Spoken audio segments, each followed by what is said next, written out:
संपूर्ण समाचारको सार एक से समाचार। नमस्कार, 100% समाचारमा स्वागत छ। म प्रतिमा।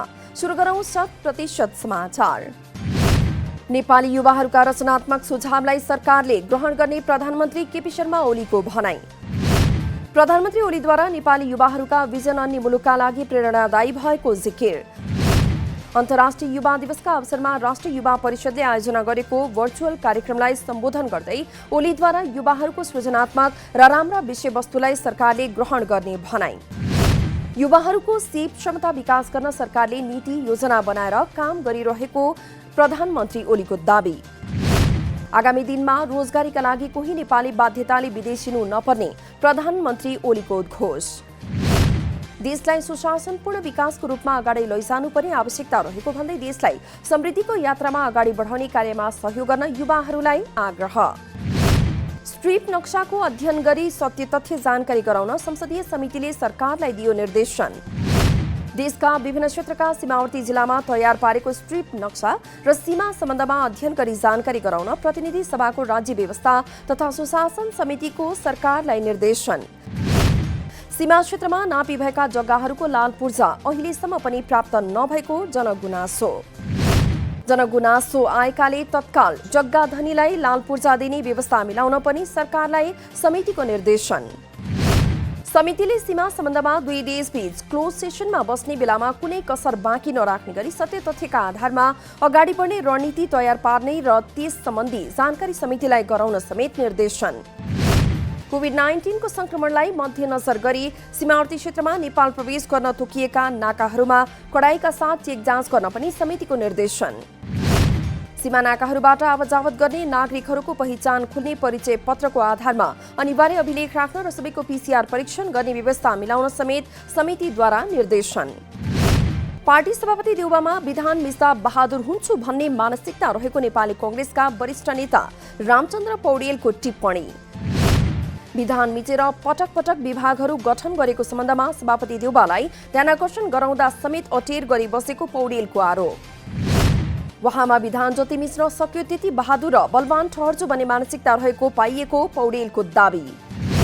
विधान मिचेर बहादुर देखाउन खोज्ने प्रवृत्तिका कारण पार्टी प्रजातान्त्रिक हो कि होइन भन्ने खतरा बढिरहेको पौडेलको भनाई। पार्टीको महाधिवेशन समयमै गर्न नसके पार्टी संकटमा पर्न सक्छ भन्दै आफूले 3 वर्ष अघिदेखि कार्यतालिका बनाउँदा समेत सभापतिले नमानेको पौडेलको गुनासो। फागुन 7 गतेका लागि मिति तोकेर महाधिवेशनको तयारी सुरु भएकाले अहिलेदेखि नै सबैलाई आचार संहिता लाग्ने पौडेलको जिकिर। पार्टीमा विधान मिचेको विषयलाई गम्भीरतापूर्वक उठाउँदै महाधिवेशनबाट सभापति देउबाको विकल्प खोज्ने पौडेलको दावी। कोरोना रोकथाममा कांग्रेसको प्रभावकारिता देखिने गरी जनतामा आभास गराउन नसक्नुमा सभापतिको कमी कमजोरी। पौडेलद्वारा कम्युनिस्ट सरकारले कुनै पनि मानवीय समस्याको समाधान गर्न नसक्ने दावी गर्दै अहिलेको स्थिति कम्युनिस्टहरूको असफलताको नमुना भएको आरोप। प्रतिनिधि सभाको राज्य व्यवस्था तथा सुशासन समितिको बैठकमा बोल्दै छिमेकीहरूको अतिक्रमणकारी नीति र चिन्तनका कारण नेपालको भूमि मिचिएको दावी। सीमामा रहेका पिलरहरू उखेलेर फालिदिने, नेपालभित्र गाडी दिने प्रवृत्ति छिमेकीहरूको रहेको गृहमन्त्री थापाको जिकिर। सीमा विवाद समस्या कूटनीतिक माध्यमबाट समाधान गर्न परराष्ट्र मन्त्रालयले पहल गर्नुपर्ने मन्त्री थापाको भनाई। त्यस्तै नेपालको भूभाग र सीमा रक्षा गर्ने जिम्मा गृह मन्त्रालयको भएकाले विशेष ध्यान दिने मन्त्री थापाको जिकिर। सीमा नक्सा निर्धारण गर्ने सिद्धान्तमा नदीलाई आधार मान्ने प्रचलनका कारण पनि सीमामा धेरै समस्या आएको गृहमन्त्री थापाको भनाई। नदीले धार परिवर्तन गर्दा सीमा समेत परिवर्तन हुने गरेको बताउँदै स्ट्रिप नक्सा बनाउँदा नेपालको भूभाग भारतमा र भारतको भूभाग नेपालमा परेको भनाई। नेपाल सरकारले भारतद्वारा अतिक्रमित भूमि समेटेर नयाँ नक्सा जारी गरे पनि नेपाली भूमिमा भारतीय अतिक्रमण कायमै। सरकार पनि कूटनीतिक पहल मार्फत समस्या समाधान गर्ने भन्दै वार्ताको पर्खाइमा। गत जेठमा सरकारले कालापानी, लिपुलेक, लिम्पियाधुरा समेतको नयाँ नक्सा जारी गर्दा पनि ती भूमि अझै पनि भारतीय कब्जामै। स्थानीय जनताले खेती गरिरहेको जमिनमा समेत अवरोध पुर्याइरहेको अन्तर्राष्ट्रिय सीमा सरोकार समितिका संयोजक पल्लव राज भट्टको भनाई। सरकारले पनि नेपालीले उपभोग चलन गर्दै आएको जमिन भारततर्फ पर्न गएको विषयमा कूटनीतिक पहल गरी समाधान गरिने भनाई। कञ्चनपुरमा मात्रै नेपालको 120 हेक्टर प्रमाण पूर्जा सहितको जमिन भारततर्फ रहेको नापी विभागका महानिर्देशक गणेश प्रसाद भट्टको दाबी। नेपालको जमिन भारततर्फ पार्ने काम जानी हुनु गम्भीर भएको विषय भएकाले छानबिन गरी कडा कारबाही गरिनुपर्ने परराष्ट्र मन्त्रालयका सचिव शंकरदास बैरागीको ठहर। अगस्त 12 अर्थात् आज नेपाल लगायत विश्वभरि अन्तर्राष्ट्रिय युवा दिवस मनाइयो। नेपालमा पनि विश्व अभियानका लागि युवा सहभागिता र रोजगारी प्रवर्धन र वातावरण संरक्षणमा युवा संलग्नता भन्ने नाराका साथ दिवस मनाइयो। सरकारले ल्याएको 15औं पञ्चवर्षीय योजनाको आधार पत्रमा युवाको जाँगर समृद्धिको आधार भन्ने मूल नाराका साथ युवाहरूलाई मुलुकको समृद्धिसँग जोडेको भनाई। शिक्षालाई व्यावसायिक र रोजगारमूलक बनाउँदै लैजाने 10 वर्षीय रणनीतिक योजना पनि ल्याइएको सरकारको उद्घोष। युवाका सवाललाई सम्बोधन गर्ने हेतुले संयुक्त राष्ट्रसङ्घद्वारा सन् 1979 अगस्त 12 मा युवा दिवस गरेको थियो घोषणा। सन् 2000 देखि हरेक वर्ष अगस्त 12 का दिन नियमित रूपमा युवा दिवस मनाइँदै। सन् 2000 देखि हरेक वर्ष अगस्त 12 का दिन नियमित रूपमा विश्वभर युवा दिवसका सन्दर्भमा विविध कार्यक्रम गरी मनाइयो। सन् 2004 देखि नेपालमा यो दिवस मनाउन थालिए पनि यस वर्ष कोरोना महामारीका कारण सामान्य रूपमा मनाइयो। युवाका मुद्दालाई सम्बोधन गर्न नेपालमा युवा तथा खेलकुद मन्त्रालय, राष्ट्रिय युवा परिषदको गठन, राष्ट्रिय युवा नीति 2072, युवा स्वरोजगार कोष मार्फत कार्यक्रम लगायतमा सरकारको जोड। नेपालमा दिवस मनाउन थालिए पनि सरकारको तर्फबाट बेवास्ता हुँदै आएको गुनासो। सरकारी तर्फबाट युवा लक्षित धेरै कार्यक्रम ल्याइए पनि ती कार्यक्रम नाम मात्रैका भएको भनाई। भदौ 16 गतेबाट हवाई सेवा पुनः सञ्चालन नभए आन्दोलनमा जाने हवाई सेवा सञ्चालकहरूको घोषणा। आन्तरिक हवाई सेवा उद्योगलाई तत्कालै सञ्चालनमा नल्याउने हो भने सेवा नै बन्द हुन जाने भन्दै सञ्चालकहरूद्वारा आन्दोलनको चेतावनी। सरकारले यसअघि भदौ 1 गतेबाट उडान गर्न दिने गरेको थियो निर्णय। हवाई सेवा कम्पनीहरूले उडान सञ्चालनका लागि सम्पूर्ण तयारी पूरा गरिसके पनि सरकारले पुनः मिति सार्दा आफूहरू मर्कामा परेको सञ्चालकहरूको भनाई। हवाई सेवा लामो समयसम्म बन्द रहँदा उद्योग र प्रत्यक्ष वा परोक्ष रूपमा आश्रित 10,000 हजार श्रमिक तथा हवाई उद्योग धराशायी बन्दै गएको गुनासो। नेपालमा कोरोना भाइरसबाट मृत्यु हुनेको संख्या 91 पुग्यो। पछिल्लो 24 घण्टामा 8 जनाको मृत्यु भएसँगै मृतकको संख्या 91 पुगेको स्वास्थ्य तथा जनसङ्ख्या मन्त्रालयको भनाई।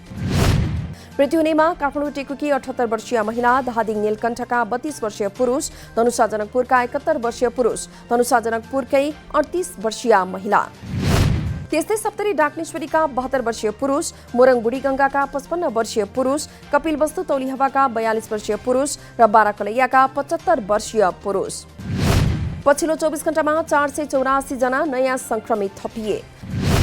बुधबारसम्म कुल संक्रमितको संख्या 24,432 पुग्यो। काठमाडौँ उपत्यकामा बुधबार मात्रै 125 जना थपिए। उपत्यकाको काठमाडौँमा 98, ललितपुरमा 20 तथा भक्तपुरमा 7 जना रहेको स्वास्थ्य मन्त्रालयको भनाई। पछिल्लो 24 घण्टामा 64 जना संक्रमण मुक्त भएसँगै निको हुनेको संख्या 16,728। पछिल्लो 24 घण्टामा 10,481 जनाको पीसीआर परीक्षण। हाल देशभर 7,613 जना आइसोलेसनमा। चितवनको आबटारी स्थित 132 केवी विद्युत सबस्टेशन निर्माणको काम सम्पन्न हुन सकेन। ठेकेदारको लापरवाहीका कारण सबस्टेशनको भौतिक प्रगति 1 वर्षदेखि 79% पुगेर अड्कियो। चिनिया ठेकेदार कम्पनी झोन्डिङ इन्टरनेसनलले 1 वर्षअघि सब कन्ट्र्याक्टर हुलास कम्पनीलाई दिएको थियो जिम्मा। निर्माण सुरु भएको 3 वर्षमा सक्नुपर्ने सबस्टेशन निर्माणको काम 11 वर्ष पुग्न लाग्दा पनि अझै अलपत्र। कोरोना महामारीका कारण 5 महिना काम नै ठप्प भएको हेटौडा भरतपुर बर्दघाट 220 केवी प्रसारण लाइन आयोजनाका इन्जिनियर राजेन्द्र पौडेलको भनाई। नयाँ आएको सब कन्ट्र्याक्टरले 4 महिनामा हस्तान्तरण गर्ने प्रतिबद्धता जनाए पनि विश्वस्त हुने आधार नरहेको पौडेलको भनाई। विश्व बैंकको 63 करोड 73,456 रुपियाँ अनुदानमा सबस्टेशन निर्माण गर्ने गरी झोन्डिङसँग सन् 2009 मा भएको थियो सम्झौता। 12औं पटकसम्म म्याद थप गर्दा पनि ठेकेदारले काम गर्न नसकेको आयोजनाको भनाई। जिल्ला प्रहरी कार्यालय सिन्धुली माथतका कार्यालयहरूमा कार्यरत 5 जना प्रहरी निलम्बित। सेवाग्राहीसँग रकम लिँदै गरेको अभियोगमा उनीहरूलाई नियन्त्रणमा लिएर निलम्बन गरिएको जिल्ला प्रहरी कार्यालय सिन्धुलीको जानकारी। बागमती प्रदेश प्रहरी कार्यालयबाट खटिएको विशेष प्रहरी टोलीले सेवाग्राहीसँग रकम लिँदै गरेको अवस्थामा उनीहरूलाई साउन 21 गते लिएको थियो नियन्त्रणमा। प्रदेश प्रहरी कार्यालयका सूचना समन्वय अधिकृत रोशन थापाका अनुसार जिल्ला प्रहरी कार्यालयका 5 र जिल्ला प्रहरी कार्यालय काभ्रे पलाञ्चोकमा कार्यरत एक गरी 6 जना प्रहरी कर्मचारी निलम्बित। निलम्बन पर्नेमा 2 प्रहरी हवलदार र 4 जना प्रहरी जवान। निलम्बन पर्नेमा प्रहरी हवलदार राजकुमार श्रेष्ठ र डोर बहादुर कार्की तथा प्रहरी जवान कुमार बाबु सिंह, धीरेन्द्र शाह र रामकुमार थापा। त्यस्तै जिल्ला प्रहरी कार्यालय काभ्रे पलाञ्चोक अन्तर्गतको इलाका प्रहरी कार्यालय मंगलटारमा कार्यरत प्रहरी जवान नवीन बहादुर थापा पनि निलम्बित।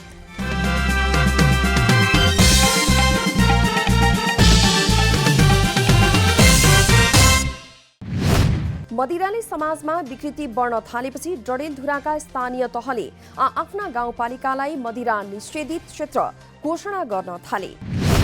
मदिराका कारण महिला तथा बालबालिकाहरूलाई एक्लै हिँडडुल गर्न समस्या हुन थालेपछि मदिरा निषेधित क्षेत्र घोषणा। डोटीको पूर्वी चौकी गाउँपालिका वडा नम्बर 1 खिरसैनमा बस दुर्घटना हुँदा 3 जनाको मृत्यु। सोही दुर्घटनामा 34 जना घाइते। भारतबाट आएकाहरूलाई बोकेर कैलालीको धनगढीबाट अछामतर्फ गइरहेको ना 6 ख 2529 नम्बरको बस बुधबार बिहान करिब 5:30 दुर्घटना। मृत्यु हुनेमा मंगलसैन नगरपालिका वडा नम्बर 7 अछामकी 55 वर्षीय धनी शाही, बान्नीगढी जयगढ गाउँपालिका 3 का 60 वर्षीय पदम साउद र चौरपाटी गाउँपालिका 4 का सहचालक टीकाराम विक। दुर्घटनाको बारेमा जिल्ला प्रहरी कार्यालय डोटीका प्रहरी निरीक्षक कर्णबहादुर बोहराले दिए जानकारी।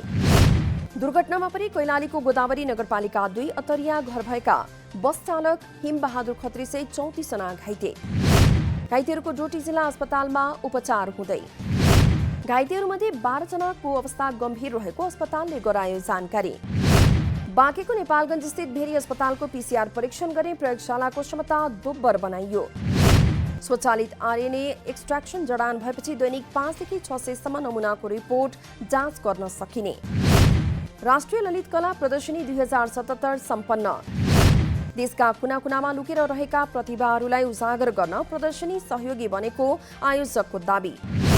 नेपाल ललित कला प्रज्ञा प्रतिष्ठानद्वारा आयोजित राष्ट्रिय ललित कला अनलाइन प्रदर्शनी 2077 पुरस्कार वितरण एवं क्याटलग विमोचन कार्यक्रम बुधबार सम्पन्न।